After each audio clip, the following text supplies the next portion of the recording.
நடிகர் ஜெயம் ரவி அவரு ஒரு ட்வீட் போட்டிருந்தாரு.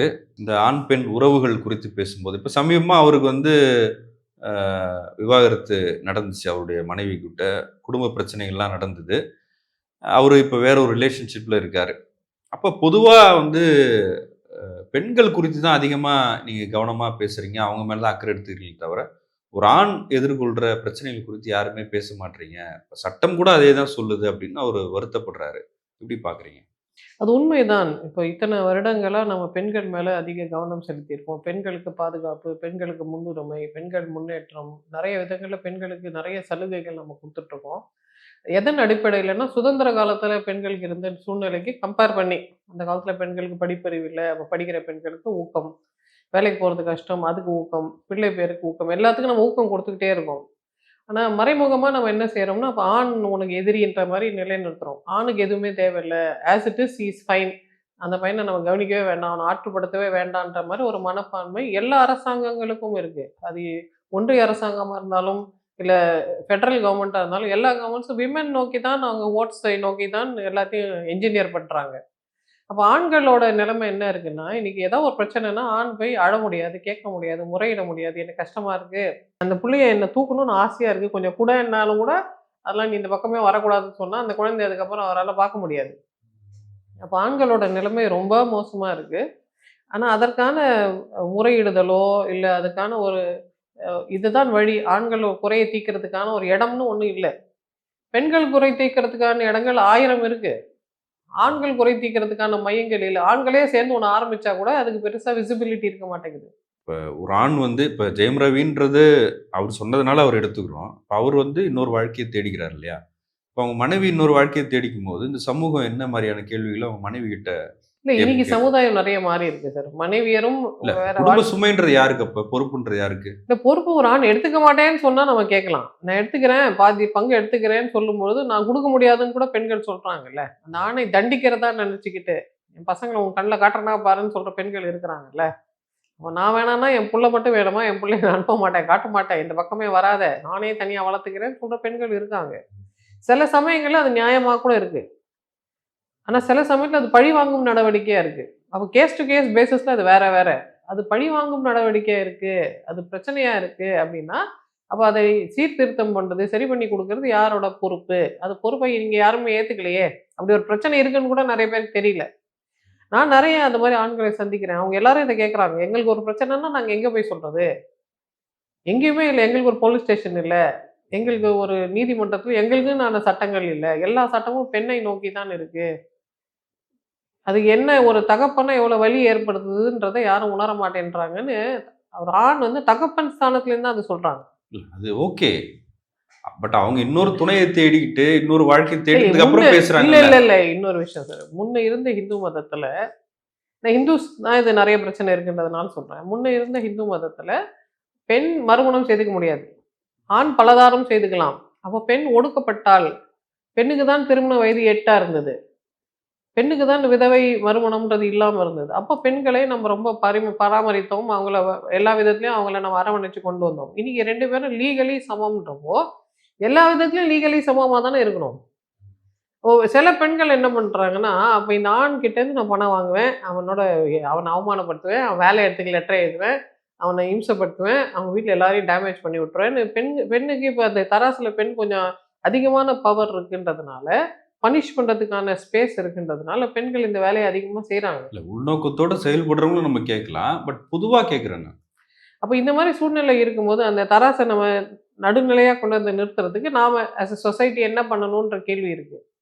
அப்ப எங்க பெண் வந்து பலகீனமானவளோ, கண்டிப்பா நம்ம அந்த இடத்துல பெண்களுக்கு தான் சப்போர்ட் பண்றோம். ஏன்னா, பெண் வெறுமனே பெண்ணுன்றதுனால மட்டும் இல்ல. அவங்க தான் தாய் ஸ்தானத்துல இருக்காங்க. அவங்களுக்கு அதிகமான சுமைகள் இருக்கு. அவங்களுக்கு ஒரு பாதுகாப்பு இருந்தா தான் அவங்களால பிழைக்க முடியும். இந்த குழந்தைகள் பிழைக்க முடியும்ன்றதுனால, அந்த நோக்கத்துல தான் பெண்களுக்கு நம்ம சப்போர்ட் பண்றோம். அது இல்லன்னா, 2 பேரும் சமம் தானே! அப்போ சமம்ன்றப்போ எல்லா விதத்திலயும் சமம். முன்ன பெண் வேலைக்கு போ முடியாதுன்றதுனால, ஆண் ஜீவனாம்சம் குடுக்குற மாரி இருந்தது. இன்னைக்கு பெண் வேலைக்கு போம்போது, ஆண் ஜீவனாம்சம் குடுக்க வேண்டான்னு சொல்லிட்டு இந்தியன் கோர்ட் சொல்ல ஆரம்பிக்கிறாங்க. நீங்க தான் வேலைக்கு போறீங்கல்ல, உங்களால வேலைக்கு போ முடியல. நீங்க எதுக்கு இவ்ளோ ஜீவனாம்சம் கேட்கிறீங்க? அதெல்லாம் குடுக்க முடியாதுன்னு கோர்ட்டே பெண் நீதிபதி சொல்றாங்க. அப்போ எல்லா இடத்துலயும் பெண்களுக்கு உடனே அப்படியே சிபாரிசு பண்ணி சாஞ்சுக்கிறாங்க. அப்படி கிடையாது. சில இடத்துல பெண் நீதிபதியா கூட இது சரியில்லைம்மா இப்படி கேட்கக்கூடாதுன்னு கூட சொல்றாங்க. அப்ப எல்லாருக்கும் அந்த விழிப்புணர்வு இப்ப வந்திருக்கு. அத பத்தி நம்ம தொடர்ந்து பேசணும். ஒரு காலத்துல இது ஆதி காலத்துல 30,000 வருஷத்துக்கு முன்னாடி இது பெண் ஆதிக்கம் இருந்த சமுதாயம். 5,000 வருஷத்துக்கு முன்னாடி இது ஆண் ஆதிக்கம் இருந்த சமுதாயம். இப்ப 2 பேரும் சமமா இருக்கிறதுக்கான ஒரு முயற்சி தான் நம்ம எடுக்கிறோம். அந்த சமத்துவத்துக்கு சில இடையூறு வருது. சில விஷயங்கள்ல ஒருத்தர் டாக்ஸிக்கா, இன்னொருத்தர் டாக்ஸிக்கா அப்படி முன்ன பின்ன இருக்கு. அப்படி இல்லாம சமமா இருக்கிறதுக்கு எல்லாருமே யோசிச்சா தான் அது நடக்க முடியும். இல்ல அந்த அளவுகோலு நம்ம வைக்கும்போது, அது சமமா வைக்கணுன்றீங்களா? இல்ல இப்ப அது வெளிநாட் நபர பொறுத்து மாறக்கூடியது தானே! இல்ல வெளிநாட்டுலலாம் இப்ப இந்தியன் லா வந்து கொஞ்சம் பின்தங்கி தானே இருக்கு. இப்ப அமெரிக்காலலாம் எப்படி சட்டம் இருக்குன்னா, பெண் அதிகமா சம்பாதிக்கிறவங்களா இருந்தா, பெண் கூட ஆணுக்கு ஜீவனாம்சம் குடுக்கலாம்னு இருக்கு. ஆனா இந்தியால எங்கேயுமே பெண் ஜீவனாம்சம் குடுக்கணும்னு இல்லவே இல்ல பாருங்க. அப்படி ஒரு சட்டம் இங்க வரல. இங்க பெண் பலகீனமானவள் அப்படின்றது தான் இந்திய சட்டத்தின் அணுகுமுறையா இருக்கு. அது அது அதுல வெளிநாட்ல இப்ப இப்ப இப்ப நீங்களே சொல்றீங்கல்ல நம்ம பத்தினி, விதவை இதெல்லாம் பெண்களுக்கு தானே இருக்கீங்க. ஆண்களுக்கு இல்லையே! வெளிநாட்டுல பெண்களுக்கு கிடைக்கிற சலுகைகளோட இங்கே சலுகைகள் அதிகமா கிடைக்குது. மற்ற நாடுகளோட இங்க பெண் தலைவர்கள் அதிகமா இருக்கிறாங்க.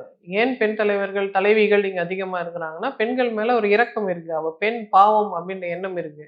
நெறைய பெண்கள் ஜெயிப்பது சிம்பத்தி ஓட்டுனால் தான். அவள் வீரமான பெண், சிங்க பெண்ணா நெறைய பேருக்கு பிடிக்காது. பாவமான பெண்ண பிடிக்கும். அப்ப சிம்பத்தி ஓட்ல தான் நம்ம எல்லா தலைவர்களும் வந்தாங்க. அது பீமாவோ பண்டாரநாயகாவா இருக்கட்டும், பெனசீர் புட்டோவா இருக்கட்டும், இந்திரா காந்தியா இருக்கட்டும், இல்ல வேற யாராவது மாயாவதியா இருக்கட்டும், ஜெயலலிதாவா இருக்கட்டும், யாரும் அவங்களோட ஆளுமையினால அவங்க ஆட்சி பதவிக்கு வரல. பரிதாபத்தினால மக்கள் ஓட்டு போட்டு தான் அவங்க எல்லாருமே வந்தாங்க. அப்ப பெண் இங்க ஜெயிக்கிறதுக்கு காரணம் அவங்க பரிதாபம் சம்பாதிக்கிறாங்க. சம்டைம்ஸ் ஃபேக்கா கூட சம்பாதிக்கிறாங்க. அந்த ஃபேக் பரிதாபம் மட்டும் வேண்டாம். நிஜமான சூழ்நிலையில பரிதாபகரமா இருந்தா கண்டிப்பா அவங்களுக்கு பரிதாபப்பட்டு அவங்க உதவி செய்யலாம். பெண்ணுக்கு இறங்குவது எல்லாருக்குமான ஒரு சுபாவம் தான். என்ன மாரி அபலை இருப்பாங்களான்னு ஒரு ஒரு பக்கம் பேசிட்டு, இன்னொரு பக்கம் போய் டபுள் கேம் ஆடும்போது, அப்ப நம்ம எச்சரிக்கையா இருக்கணும். இல்ல அது என்னன்னா, இப்ப ரொம்ப பொதுமைப்படுத்தி, ரொம்ப கேஷுவலா, ரொம்ப சாதாரணமா டீல் பண்றாங்கல்ல. மகளிர் உரிமைலாம் பேசுறீங்க, ஆண்களுக்கான உரிமைய நீங்க பேசுறதே இல்ல. இல்ல அப்ப ஏன் பேசுறது இல்லன்னா, இதுவும் சொல்றாங்க. பெண் வேலை செய்யும் பெண்களுக்கு ஒரு தினம் இருக்கு. ஏன்னா வேர்ல்டு இன்டர்நேஷனல் வுமன்ஸ் டேன்றத அவங்க சாதாரண பெண்களுக்கான தினம்னு நெனச்சுக்கிறாங்க. அது உழைக்கும் மகளிர் தினம்ன்றது உழைக்கும்ன்ற வார்த்தை இல்லன்னா அவங்க புரிஞ்சுக்க மாட்டேன்றாங்க. பெண்கள் உழைக்க ஆரம்பிக்கும்போது அவங்களுக்கு பிரதிநிதித்துவம் இல்ல. அவங்களுக்கு கிடைக்க வேண்டிய சலுகைகள் கிடைக்கல. ஒரு பெண்ணுக்கு உட்கார்ந்து வேலை செய்ய கூட இடம் இல்லாம, ஆண் மாரி 12 மணி நேரம் வேலை செய்யணும்னு சொன்னதெல்லாம் ஒரு காலம். அதனால இந்த தினம் வந்ததுன்னு நம்ம எக்ஸ்பிளைன் பண்றோம். ஆனா மென்னுக்கும் இன்டர்நேஷனல் மென்ஸ் டே இருக்கே. மதர்ஸ் டே இருந்தா ஃபாதர்ஸ் டேவும் இருக்கு. எல்லாத்துக்கும் தான் டே இருக்கு. டே இல்லாம இல்ல. ஆனா மகளிர் தினத்தன்னைக்கு தான் சேல்ஸ் ஜாஸ்தி ஆகுதுன்றதுனால இந்த விளம்பர நிறுவனங்கள் நெறைய அந்த நாள பயன்படுத்திக்கிறாங்க. பெண்களை ஆக்சுவலி ஏமாத்துறாங்க. ஆண்கள் தினத்தன்னைக்கு ஏமாத்துறது இல்ல. ஏன்னா ஆண்கள் அதெல்லாம் ஏமாற மாட்டாங்கன்னு அவங்களுக்கு தெரிஞ்சு. ஆண்களுக்கு நகை இல்ல, பட்டு புடவை இல்லன்றதுனால ஆண்கள் தப்பிச்சிருக்காங்க. ஒருவேளை ஆண்கள் நகை அணிக்க அந்த காலம் மாரி நகை அணிய ஆரம்பிச்சாங்கன்னா, ஆண்கள் தினத்தன்னைக்கு நகை விளம்பரமா வந்துரும். Men can also feel very visible and special. But இந்த விசிபிலிட்டி காரணம் நாட் ஒன்லி பிகாஸ் பெண்களுக்கு நன்மை செய்யணுன்றது இல்ல. பெண்கள சுரண்டவும் அத பயன்படுது தானே! இப்ப இந்த பெண்களோட டாக்ஸிசிட்டி ஆண்கள மட்டும் பாதிக்கிறது இல்ல சார். வளர்ந்த பெண்களோட டாக்ஸிசிட்டி குழந்தைகள பாதிக்குது. இப்ப நெறைய வளர்ந்த பெண்கள் இப்போ அடல்ட் விமென் இப்போ 25 மேற்பட்ட பெண்கள் என்ன பண்றாங்கன்னா, இந்த மேக்கப் போட்டுக்கணும். நான் எப்படி ஒல்லியா இருக்கேன் தெரியுமா? என்ன டயட் சாப்பிடணும்? என்ன சாப்பிடணும் தெரியுமா? அப்படின்னு சொல்றது வந்து, அத யார் பார்க்குறான்னா 13 வயசு பெண் குழந்தை பார்க்குது. 13 வயசு பெண் குழந்தை இடுப்ப செக் பண்ணிட்டே இருக்கு. என் சைஸ் என்ன தெரியுமா? என் வெயிட் என்ன தெரியுமா? நான் சாப்பிட மாட்டேன். நான் கேலரி கவுண்ட் பண்ணுவேன். நான் இவ்ளோ ஃபாஸ்டிங் இருப்பேன். நான் இன்டர்மிட்டன்ட் ஃபாஸ்டிங் இருப்பேன்னு சொல்றது 13 வயசு பெண் குழந்தை. அப்ப நீங்க எல்லாம் என்ன சொல்றீங்க? இது யார் காதுல போய் விழணுன்றத பத்தி ஏதாவது அவேர்னஸ் இருக்குதா? ஒரு டாக்ஸிக்கான ஒரு ஃபெமினிட்டி உருவாக்க ட்ரை பண்றீங்க. அப்படியே சைஸ் 0 தான் இருக்கணும். அந்த ஒரு கேலரி ஜாஸ்தியானா கூட நம்ம சாப்பிடக்கூடாதுன்ற கில்ட்ட ஏன் குழந்தைங்களுக்கு குடுக்குறீங்க? இந்த வளர்ந்த பெண்கள் தானே இத மொத்தமா பார்த்துட்டு இருக்காங்கன்னு நீங்க நெனச்சுட்டு இருக்கீங்களா? குழந்தைகள் இதுல நெறைய ஒரு கிளாஸ் ரூம் ஃபுல்லா இருக்கிற இப்போ ஃபார் எக்ஸாம்பிள் ஒரு ஸ்கூல்ல ஒரு கிளாஸ் ரூம் இருக்குன்னா, அதுல பாதி பசங்க இத செய்றாங்க. சாப்பிடக்கூடாது. கம்மியா தான் சாப்பிடணும். சாப்பிட்டா அத வாந்தி எடுத்துடணும். அப்படியே இங்க வெயிட் கம்மியா இருக்கணும். இங்க வெயிட் கம்மியா இருக்கணும். பார்ட் பார்ட்டா பார்த்து வெயிட் கம்மி பண்ணிக்கிறாங்க. இந்த ஐடியா எங்கேருந்து வருது? மத்த பசங்க சொல்லி தராங்களா? இந்த வளர்ந்த ஆன்டீஸ் தானே சொல்லி தராங்க. அப்ப இந்த ஆன்டீஸ் தனக்கு ஒரு பொறுப்பு இருக்குன்றத ஏன் ரியலைஸ் பண்ண மாட்டேன்றாங்க? அதுவும் இந்த GLP-1 ட்ரக்ஸ் வந்துட்ட பிறகு நெறைய நடிகைகள், நெறைய செலிபிரிட்டீஸ் வெளிநாட்டிலயும், இந்தியாலயும் நான் எப்படி தெரியுமா வெயிட் குறைச்சேன்னு பொய் சொல்லிட்டு இருக்காங்க. நீங்க ஊசி போட்டு தான் வெயிட் குறைச்சீங்கன்னு எங்களுக்கு தெரியுமே. ஆனா, இதை குழந்தைங்களுக்கு அவங்க சொல்லும்பொழுது, இன்னும் இப்ப GLP-1 ட்ரக்ஸ் எல்லாம் இந்தியால நேத்துலேருந்து அது விலை குறைஞ்சிருச்சு. இதுக்கு முன்னாடி வந்து அமெரிக்கன்ஸ் அதுல லிலி மாதிரி கம்பெனிஸ் அதோட பேட்டன்ட் வச்சுருந்தாங்க, விலை ஜாஸ்தியாக இருந்தது. இப்போ விலை ரொம்ப குறைஞ்சிச்சு. இந்தியாவிலலாம் சீப் மார்க்கெட்னா விலை கம்மி. அப்போ எங்களோட பயம் என்னன்னா, இந்த 15 வயசு பசங்கள்லாம் எனக்கும் அந்த ஊசி போடுங்க, நானும் வெயிட்டை குறைக்க போகிறேன்னு சொல்கிற காலம் வரும். இப்போ இவங்க எல்லாம் கடகடன்னு எந்தூசியாஸ்டிக்காக இப்போ வெயிட் குறைக்கிறாங்க. முன்ன அந்த அளவுக்கு ஒல்லியா இருக்கிறவங்கள, எங்க காலத்துக்கு எங்க அம்மா காலத்துலலாம் அந்த மாதிரி நபர்கள டிபி பேஷண்ட் மாரி இருக்கிறாங்கன்னு சொல்லுவாங்க. இவங்களுக்கு என்ன டிபி வந்திருக்குதா? இல்ல அதுக்கப்புறம் ஹெச்ஐவி வந்திருக்குதான்னு கேட்பாங்கல்ல. அந்த மாரி தோற்றத்தை தான் அழகுன்னு இவங்க இப்ப சொல்றாங்கன்னா, அத நம்ம எப்படி ஏத்துக்க முடியும்? திரும்ப டிபி வந்துருச்சுன்னா என்ன பண்றது? இவங்க ஒண்ணுமே சாப்பிடாம உடம்ப இப்படி பட்டினி போட்டுட்டு இருக்காங்கன்னா, அந்த காலம் மாரி அந்த காலத்துல நிஜமாவே சாப்பாடு இல்ல, பட்டினி கிடந்தாங்க, டிபி வந்தது. இப்ப இவங்களே சாப்பிடாம டிபி வர வச்சுக்கிட்டாங்கன்னா, மறுபடியும் டிபிக்கு உண்டான வைத்தியத்த நம்ம பண்ண ஆரம்பிப்போமா? அப்ப இந்த மாரி தொலைநோக்கு பார்வை இல்லாமல், எல்லா காலத்திலும் பெண்கள் ஒரு ஒரு குறிப்பிட்ட சைஸ் தான் இருந்தாங்க. நீங்க வீனஸ்ன்னு ஒரு ரொம்ப ஃபேமஸான ரோமன் ஸ்கல்ப்சர் இருக்கு. அந்த காலத்து ரோம சிற்பியர்லாம் செதுக்குன அந்த காலத்து தேவதைகளோட, கடவுளரோட சிற்பங்கள்ல வீனஸ்ன்னு ஆர்டிமிஸ், வீனஸ், அஃப்ரோடைட்டி அப்படின்ற சிலைகள்லாம் எடுத்து பார்த்தீங்கன்னா, வீனஸ் தழுக்கு முழுக்குன்னு குண்டா இருப்பாங்க. இன்னைக்கு இருக்கிற ஸ்டாண்டர்ட்ஸ் படி நாட்டுக்கட்ட மாரி இருப்பாங்க அவங்க. இப்ப சொல்றாங்கல்ல பெண்ணுன்னா அது திம்ஸு கட்ட, அந்த மாரி தான் இருப்பாங்க வீனஸ். இல்ல எனக்கு அது ஞாபகம் வந்துச்சு. அந்த வார்த்தைய நான் சொல்லக்கூடாதுன்னு நெனச்சேன். நீங்க சொல்ட்டீங்க. ஸோ அப்படி வலுப்ஷியஸா இருக்கிறது. வீனஸோட பொண்ணோட பேரே வலுப்டாஸ். முழுக்கு முழுக்குன்னு இருக்கிற பெண். அவ ரொம்ப அழகான பெண் அப்படின்னு பேரு. அப்போ வலுப்ஷியஸா இருக்கிறது பெண்மைக்கான லட்சணம்ன்றது தான் அந்த காலத்துலேருந்து ஹோல்டு பண்ணி வச்சிருக்கிற ட்ரூத்து. அத ஒழிச்சு கட்டிட்டு இவங்க என்ன பண்ணாங்கன்னா, ஒலிப்பிச்சானா இருக்கிறது தான் பெண்மைன்னு சொல்றாங்க. இது ஒரு பெரிய எதிர்மறையான பின்விளைவுகளை ஏற்படுத்தும்ன்றதுனால, இந்த பெண்கள் சொல்றதெல்லாம் கரெக்ட்டா இருக்கணும்னு அவசியம் இல்லை. பெண்கள் தவறாக சொல்லும் பொழுது, யார் வேணா அதை திருத்தம் பண்ணிக்கலாம். அது ஆண்கள் அதை முன்னெடுக்கும்பொழுது, அது சரியாக இருக்கும் பட்சத்தில அதையும் நம்ம வரவேற்கணும்.